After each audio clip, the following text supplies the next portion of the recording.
राधे राधे।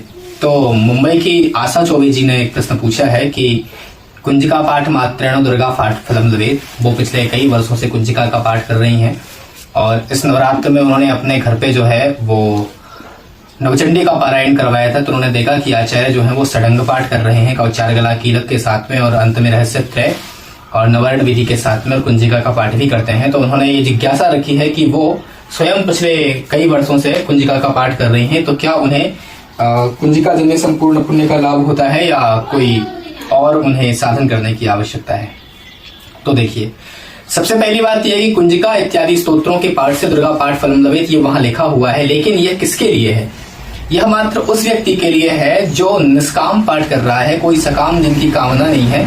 वह व्यक्ति अपने लिए पाठ करता है, रोज पाठ करता है। परंपरागत कोई व्यक्ति है जो वर्णत्रय के अंतर्गत आता है, दुर्गा सप्तशती का पाठ कर रहा है व्यक्ति अपने लिए निष्काम भावना से, तो वह नवार्ण विधि इत्यादि करके या नाभि करके प्रथम अध्याय से प्रारंभ करे और अंत में त्रयोदश अध्याय तक संपूर्ण पाठ करे। सापोद्धार इत्यादि तो आवश्यक है ही। उसके पश्चात में वह केवल कुंजिका का पाठ करे तो यह बात समझ में आती है।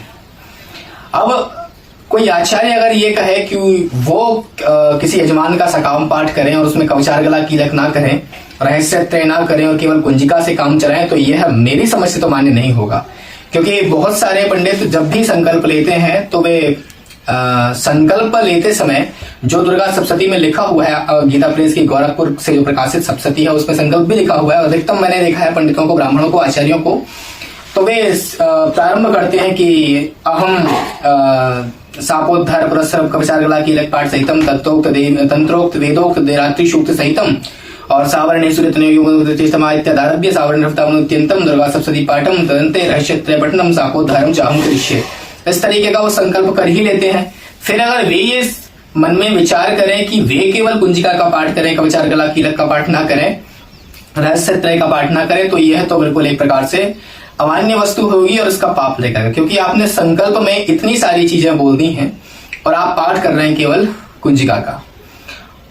और सकाम अगर अनुष्ठान है किसी व्यक्ति का, सकाम पाठ है, तो सकाम पाठ में तो नितांत आवश्यक है कि व्यक्ति कवचार गला कीलक का पाठ करे, अंत में रहस्य त्रय का पाठ करे, शुरुआत और आखिरी में सापोद्धार भी करे और नवारण विधि इत्यादि का विधिवत पारायण करे, और जो विधान है उस विधान के अनुसार ही व्यक्ति पूरा पाठ करे, तभी जाकर के उसको पूरे पाठ का फल प्राप्त होता है। अब इनका जो प्रश्न है वो ये है कि मैं व्यक्तिगत रूप से कुंजिका का पाठ अपने लिए करती हूँ, क्या वो उचित है या अनुचित है? तो देखिए, मैं तो ये कहूंगा कि कुंजिका एक प्रकार से उसमें तांत्रिक मंत्र दिए गए हैं, बीज मंत्र दिए गए हैं, ओंकार इत्यादि का उच्चारण है उसमें। तो ऐसी अवस्था में कुंजिका का पाठ मात्र उसी व्यक्ति को करना चाहिए जिसका विधिवत सांगोपांग यज्ञोपवीत संस्कार हुआ हो और जो उस यज्ञोपवीत की विधि नियमानुसार उसका पालन करता हो। अन्यथा कोई भी व्यक्ति कुंजिका जैसे स्तोत्र का या किसी भी वैदिक तांत्रिक मंत्र का जाप करेगा जिसमें ओम नमो इत्यादि का प्रयोग है, तो उनका फल लगभग निष्फल ही रहेगा, वरन पाप और लगेगा। अब यज्ञोपवीत धारक कोई व्यक्ति भी, जैसे मान लीजिए कि मैंने किसी व्यक्ति का संस्कार कर दिया, यज्ञोपवीत दे दिया और वो उसके मन में आया, अर्थ को पढ़ करके उसके मन में जिज्ञासा हुई कि वो पाठ करें अपने लिए, कुंजिका पाठ मात्रेण दुर्गा पाठ फलम लभेत, और वो पाठ करने लग जाए, तो उस पाठ का भी कोई महत्व नहीं है। क्योंकि कुंजिका इत्यादि जो मंत्र है या कोई भी वैदिक या तांत्रिक मंत्र है, वे उसी व्यक्ति के ऊपर काम करते हैं जिन्होंने परंपरागत गुरु शिष्य परंपरा से उन चीजों को प्राप्त किया हो। अगर किसी विधिवत परंपरा प्राप्त आचार्य के चरणों में बैठ करके शास्त्रीय विधि के अनुसार आपने कुंजिका इत्यादि स्तोत्रों को पढ़ा हो और आप उसको पढ़ने के अधिकारी हो, यज्ञोपवीत के धारक हो, यज्ञोपवीत के पालक हो, और विधि नियम के अनुसार आप एक आसन पर बैठ करके प्रभात इत्यादि काल में, संध्या काल में आप बैठ करके उसका पारायण करते हैं, धोती इत्यादि पहन करके, तभी ऐसे मंत्रों का पुण्य मिलता है और तभी ऐसे मंत्रों से, ऐसे स्तोत्रों से लाभ होता है। अन्यथा कोई व्यक्ति कुंजिका जैसे स्तोत्रों का पाठ कर रहा है, चलते चलते करते, लोगों की तो मैंने देखा है कि हनुमान चालीसा का पाठ लोग नहाते नहाते करते हैं, इधर से पानी चल रहा है, ऊपर सिर पर डाल रहे हैं मग्गा और वो पाठ करते चले जा रहे हैं, टावल लपेट करके पाठ कर रहे हैं, चड्डी पहन करके पाठ कर रहे हैं। तो ये सारी चीजें जो है वो अमान्य है। वैदिक मंत्रों का, चाहे वो गायत्री का मंत्र हो या किसी भी वेद का, श्री सूक्तम इत्यादि कोई भी वैदिक जो भी स्तोत्र है या वैदिक कोई भी मंत्र है या कोई भी तांत्रिक ओम नमो इत्यादि से जुड़ा हुआ कोई भी तांत्रिक मंत्र है, वैदिक मंत्र है, किसी भी तंत्र में वर्णित हो, किसी भी वेद में, उपनिषद में, ब्राह्मण में, आरण्य ग्रंथ में वर्णन हो, उनका लाभ व्यक्ति को तभी मिलता है जब परंपरा प्राप्त किसी आचार्य से हमने उन्हें प्राप्त किया हो, पहली बात, और यथा विधि हम उनका पारायण करें तभी उसका लाभ मिलता है। अन्यथा इन सबके अविधि पूर्वक इनका पारायण करने से हमें तर्जन्य पाप ही लगता है। और भगवत गीता में लिखा हुआ है, यो शास्त्र विधि मुत्सृज्य वर्तते कामकारतः न सिद्धि अवाप्नोति न सुखम न पराम गतिम।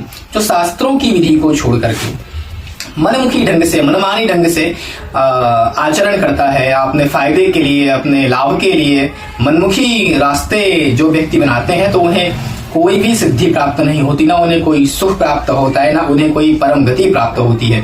वर्तमान में ऐसे बहुत अपरंपरा प्राप्त लोग आपको मिल जाएंगे जो आपको इस मार्ग से भटकाने का प्रयास करेंगे कि आप तो कैसी भी अवस्था में मंत्रों का पारायण करें, मंत्रों का जाप करें, उससे आपको लाभ होगा। लेकिन यह सरासर गलत है, क्योंकि मंत्र विधि के अधीन होते हैं। अगर विधि में दिक्कत हुई, विधि में गड़बड़ी हुई, तो मंत्र हमेशा उसके विपरीत फल देने लग जाते हैं। अब ऐसी अवस्था में करें क्या? अगर आपको दुर्गा से संबंधित किसी भी स्तोत्र का पाठ करना है, तो बहुत सारे ऐसे स्तोत्र हैं जो कि अवैदिक हैं। मतलब अवैदिक का तात्पर्य यह है कि तत्व तो उनमें वेदों का ही है, लेकिन वो पौराणिक हैं, तो आप उनका पाठ करिए। दुर्गा के अष्टोत्तर शतनाम है, आप उनका पाठ करिए। जो पुण्य आपको कुंजिका से प्राप्त नहीं होगा वो वहां प्राप्त हो जाएगा।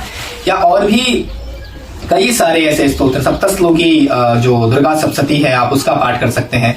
आप अगर दुर्गा की ही कोई स्तुति करना चाहते हैं तो जो रात्रि सूक्त है या फिर जो देवी सूक्त है, नमस्तस्यै वाला, आप उनका पारायण करें, तो उनके पारायण से आपको कुंजिका के पाठ से अधिक पुण्य प्राप्त होगा। तो मेरा अवश्य अंतिम निवेदन यही है कि जो व्यक्ति भी किसी भी स्तोत्र का पाठ कर रहे हैं, तो आपको चाहिए कि उन स्तोत्रों के बारे में एक बार किसी भी परंपरा प्राप्त आचार्य से अवश्य जानकारी ले लें। अन्यथा हो सकता है कि आप अविधि पूर्वक किसी भी स्तोत्र का पारायण कर रहे हो, तो उसके बदले में आपको पाप का भागी ही बनना पड़ेगा। राधे राधे।